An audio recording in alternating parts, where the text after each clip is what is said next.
Et coucou, je vous retrouve aujourd'hui pour parler série télé. Donc en fait, moi je suis très série. Je préfère les séries aux films, clairement. Parce que c'est plus court et que c'est plus facile à regarder, je trouve. Donc on est abonné à Netflix et à Amazon Prime. Donc là je vous ai fait une sélection des séries qu'on a terminées. Donc des séries qui ont eu une fin en fait. Sur Netflix. Voilà. Des séries que j'ai regardées seule, enfin une série que j'ai regardée seule et des séries, enfin les autres c'est des séries que j'ai regardées avec mon chéri. Donc à savoir que vous allez voir la différence. Quand je regarde des séries pour moi toute seule, j'aime bien les séries à l'américaine style pour les jeunes filles quoi. Enfin les styles de séries, enfin là je vais vous parler de Pretty Little Liars, enfin de ce style de série là. Et quand je regarde des séries avec mon chéri, c'est plus des séries avec un peu science-fiction, un peu avec des personnages des personnages imaginaires. Je sais pas comment expliquer le truc, enfin de toute façon je vais vous expliquer un peu. Donc là j'ai choisi de vous parler de 5 séries, tout simplement pour pas faire des vidéos trop longues. Mais sachez que si c'est des vidéos qui vous plaisent, je pourrais en faire d'autres. Du coup, j'ai d'autres séries que je regarde actuellement qui ne sont pas terminées, où il n'y a pas encore eu la fin, sur Netflix. Donc on est en attente d'eux. Ou sur Amazon Prime, parce qu'on regarde aussi des séries sur Amazon Prime. Donc voilà. Donc on va commencer tout de suite. Donc comme je vous disais, la première série qui a une fin et que j'ai beaucoup aimé, j'attendais les épisodes avec impatience, c'est Pretty Little Liars. Donc ça fait un petit moment que je l'ai terminée cette série. Pour tout vous dire, je ne l'ai pas regardée sur Netflix parce qu'à l'époque j'avais Canal Play. Donc c'est via Canal Play que j'ai découvert cette série. Et bah, comme il n'y avait pas la fin, après je me suis abonnée à Ciné Plus ou quelque chose comme ça, Cinestar ou un truc sur la box Bouygues que j'avais à l'époque pour terminer la fin de la saison pour avoir la suite parce que il me fallait la fin. Parce que quand je regarde une série, la plupart du temps, j'essaye au maximum de regarder des séries où il y a plusieurs saisons et des séries où il va pas falloir attendre un an pour avoir la fin de la saison parce qu'en fait, je me suis rendu compte que j'oublie facilement parce que je suis un petit poisson rouge. Et une fois que j'ai fait le tour de mon bocal, j'ai regardé une autre série, j'ai oublié les détails de la série précédente et en fait ça m'agace. Donc j'essaye au maximum de regarder des séries qui ont des fins. Donc voilà pourquoi je regarde les séries après les autres. Et à savoir aussi un petit point, je n'aime pas les séries les séries trop populaires, le Game of Thrones, il y en a celle avec les vampires aussi, là, ou les zombies, ou je sais plus comment ça s'appelle, ça, je suis sûre que vous avez le nom, mais alors ça, on n'est pas du tout fan. En règle générale, les trucs avec les zombies, non, et les trucs avec les bagarres, les machins, les trucs, c'est pas pour nous. Voilà. Donc, je vais pas vous parler de ces séries-là, je vais vous parler d'autres séries que peut-être vous connaissez, peut-être que vous allez aimer ou pas. Donc, Pretty Little Liars, pour vous faire un petit speech assez rapide, je vais pas vous détailler la série, mais je vais juste vous dire de quoi ça parle pour vous donner envie de la regarder ou pas. Hein, ça, on verra. Donc, en fait, c'est d'après un roman. Euh, donc en fait c'est 5 copines, elles sont au collège, lycée, c'est la fin de l'année, enfin la fin des vacances d'été, et elles se font une petite soirée pyjama party, et elles sont 5, et au réveil elles ne sont plus que 4. Donc il y en a une qui a disparu, et on se rend compte, du coup on a une avancée dans le temps, et on se retrouve un an après. Il me semble que c'est à l'enterrement du coup de celle qui a disparu qui s'appelle Allison. Et en sortant de l'enterrement, elles reçoivent toutes les 4 un texto signé A. Donc signé A, signé on pense à Allison. Et en fait, tout au long de la série, elles vont recevoir des SMS signés A, et en fait elles vont se demander au fur et à mesure si c'est Allison, parce qu'il y a des choses qui sont dites dans les messages que seule Allison connaissait, et il va y avoir toute une histoire à travers ça pour essayer du coup de retrouver Allison, parce que forcément si elle envoie des SMS c'est elle n'est pas morte. Donc voilà, il y a toute une série, enfin la série se déroule là-dessus et elle est vraiment très prenante parce qu'à chaque saison en fait on imagine, on se dit voilà, ah c'est sûr que c'est cette personne là, ça peut pas être quelqu'un d'autre, vu comment les épisodes sont tournés c'est sûr que c'est ça. Et à la fin de la saison on se rend compte que bah non, c'est pas le A dont on s'attend. Enfin, voilà, c'est un peu compliqué à expliquer, mais en fait, bah, c'est très prenant parce qu'on veut savoir qui est A, et on finit par le savoir à la saison 7 parce qu'il y a 7 saisons. Et franchement, j'ai trouvé que c'était très prenant. Bon, c'est sûr que quand on arrive à la saison 5, j'ai lu pas mal de choses sur internet en disant qu'arriver à la saison 5 c'était un peu longué.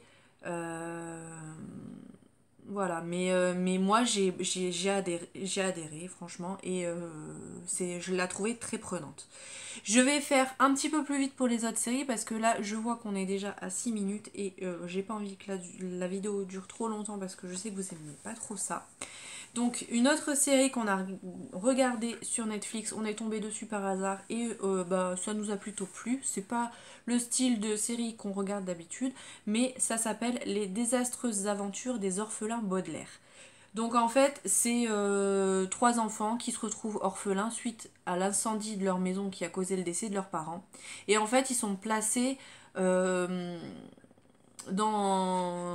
une famille à chaque épisode. Et en fait, ils vont dans une famille différente parce qu'ils sont toujours poursuivis par le comte Olaf qui veut en fait récupérer la fortune des enfants Baudelaire. Et du coup, il y a toute une histoire là-dessus. C'est plus tourné humour noir en fait. Que voilà, c'est les enfants sont plus intelligents que les adultes dans la série et ça fait des sketchs un peu voilà un peu rigolo. Voilà, c'est un humour qu'il faut comprendre. Pareil, c'est tiré d'un livre, il me semble. Là, pour le coup, il y a 3 saisons. Et en fait, le fil de l'histoire, c'est que ils se rendent compte, les enfants se rendent compte que leurs parents faisaient partie d'une organisation secrète. Et ils essayent de comprendre un peu.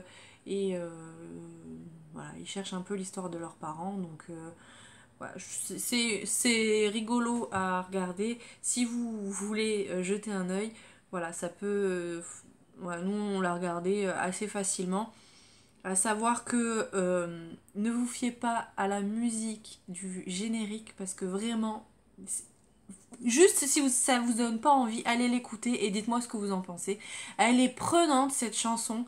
Encore la dernière fois, on a sorti une phrase et la chanson elle est revenue. Voilà. Donc allez juste regarder. Dites-moi si en commentaire si vous avez eu la curiosité d'aller écouter le générique de les désastreuses aventures des orphelins Baudelaire. Voilà. Ensuite, une série que j'ai adorée aussi. Je sais plus si c'est sur Netflix qu'on l'a regardé, donc je sais pas s'il y a toutes les saisons sur Netflix, mais en tout cas c'est vraiment une des séries que j'ai vraiment adoré le plus. Je me suis vraiment prise dans l'histoire et je me suis prise d'affection pour les personnages. C'est Grimm. Alors, je pense que pareil, c'est pas une série qui est toute récente. Il y a 6 saisons dedans et en fait c'est l'histoire, donc le personnage principal s'appelle Nick Burkhardt et en fait c'est un descendant des Grimm. Les Grimm c'est des chasseurs, donc des chasseurs de monstres un peu fantastiques, de loups-garous, qui ne s'appellent pas des loups-garous, il y a les vampires, enfin il y a plein de personnages comme ça et en fait lui à la base il est policier et il se retrouve à du coup quand il y a tante qui décède, ou je ne sais plus par quel lien il commence à voir en fait les monstres en fait. Avant il ne les voyait pas et maintenant il les voit. Donc ça c'est toute une histoire. Et en fait bah, il chasse les monstres, il y a des gentils monstres, il y a des méchants monstres, enfin il y a tout, c'est très très rigolo, c'est très bien fait, je la trouve super belle, les personnages on s'y attache vraiment, celle-là je vous la recommande mais allez-y les yeux fermés, si vous aimez tout ce qui est un peu fantastique, si vous aimez ces personnages-là, les loups-garous et tout ça, franchement allez-y, elle est super belle. Ensuite, je voulais vous parler de Umbrella Academy. Donc ça, c'est, je crois que c'est une exclusivité Netflix. Donc elle est sortie il n'y a pas si longtemps que ça. On est tombé dessus parce que on a vu le générique, on s'est dit bah pourquoi pas, on venait de finir une série et on s'est dit pourquoi pas. Donc en fait, l'histoire c'est en 1989, il y a eu plusieurs naissances, je me le suis noté, 43 naissances de bébés de femmes qui n'étaient pas enceintes. Donc phénomène, on voit ça au début, on se dit mais qu'est-ce qui se passe? Et en fait, il y a un milliardaire qui décide pardon, d'en adopter 7 d'entre eux et il décide de créer la Umbrella Academy en fait pour comment dire pour sauver le monde, voilà, parce qu'ils ont tous un peu des pouvoirs un peu particuliers, donc voilà. Et on voit on les voit très peu étant petits, et on les retrouve à l'âge adulte, ils ont à peu près la trentaine, et au fil du temps, ils se sont tous un peu éparpillés à droite à gauche, ils ont repris une vie un peu, on va dire, normale, et ils sont réunis suite à la mort du père adoptif, et de là il s'ensuit une histoire où il va falloir sauver le monde, et ils vont essayer de s'entendre parce qu'ils s'entendent pas tous forcément bien les uns les autres, et en fait elle est plutôt pas mal, elle se laisse regarder, c'est vrai qu'il y a des moments où en fait elle est un peu on l'a trouvée un petit peu longue à démarrer, mais sinon, voilà, l'histoire est bien, elle est très très bien regardée, donc ça, il y a 2 saisons, voilà, donc c'est quand même assez rapide, et je pense que c'est la fin, la saison 2, je pense que c'est la fin, je pense qu'ils feront pas de suite normalement, mais en tout cas, voilà, elle est plutôt pas mal à regarder. Et la dernière série que je voulais vous proposer, alors elle ne va pas plaire à tout le monde. Il faut ne pas être trop sensible parce que il y a des images qui sont quand même assez gore. Il y a des séquences un peu sexe. Même on s'est dit un petit peu dans chaque épisode. Donc voilà, c'est pas. Je crois d'ailleurs qu'elle est déconseillée au moins de 16 ou au moins de 18, je sais plus. Mais parce que voilà, il y a des fois où c'est vraiment gore. Nous, à savoir qu'on regarde les séries en règle générale à table, on n'a pas la télé à proprement parler, on a l'ordinateur qui est branché sur notre télé, et en fait on n'a pas les chaînes TF1, M6, ce genre de choses, et nous en mangeant on regarde des séries. Donc voilà, les premières fois, on était en train de manger, on s'est dit, waouh, c'est quand même violent. Il y a des fois où j'ai dû détourner le regard parce que c'était quand même très très hard. Mais au final, l'histoire, elle est top. Donc c'est pareil, une histoire de vampire et de loup-garou. Pareil, ils ne s'appellent pas vampire et loup-garou dedans. Ils ont un nom, les Woupires, et enfin, je vous laisserai découvrir si vous en avez envie. Et en fait, ça démarre sur le fait qu'il y a eu une attaque. Il y a une jeune fille qui s'est fait attaquer dans le village de Hemlock Grove. Donc c'est le nom de la série, je sais pas si je vous l'ai dit. Et ils vont vite se rendre compte qu'en fait c'est pas humain. Donc ils vont se poser la question, et à ce moment-là, il y a une famille de gitans qui vient d'emménager, et bah, il se fait prendre à partie, et en fait il s'avère que effectivement il n'est pas tout à fait humain, mais il n'est pas méchant, et il va se prendre d'amitié avec un garçon qui est de très bonne famille, qui est lui un autre monstre, on peut dire ça comme ça. Mais c'est une amitié improbable et voilà, il y a plein d'histoires. La sœur, pareil, elle a une malformation et on en sait. En fait, on en apprend un petit peu plus sur les personnages au fur et à mesure parce qu'au début, on sait, on comprend qu'ils ne sont pas humains à 100%, mais on ne sait pas exactement qu'est-ce qu'ils sont parce que voilà, c'est pas précisé, on l'apprend au fur et à mesure du temps et on en sait un petit peu plus. Là, il y a 3 saisons. Nous, on a dévoré la série en même pas un mois, je crois qu'on l'avait terminée. Voilà, si le côté gore ne vous dérange pas, après c'est pas tout le temps, mais c'est quand il y a des meurtres ou quand il se passe un événement avec les monstres, c'est un peu difficile à regarder. Et si les scènes de sexe, après, ils nous montrent pas non plus, ils nous les montrent pas en train de faire l'amour non plus, mais on les voit au lit assez fréquemment. Donc voilà, si ces deux choses-là ne vous dérangent pas, franchement, allez-y parce que je l'ai trouvé aussi très très bien et j'ai quand même été pas mal déçue de la fin. Donc, donc voilà. Donc c'était les séries Netflix que je voulais vous présenter aujourd'hui.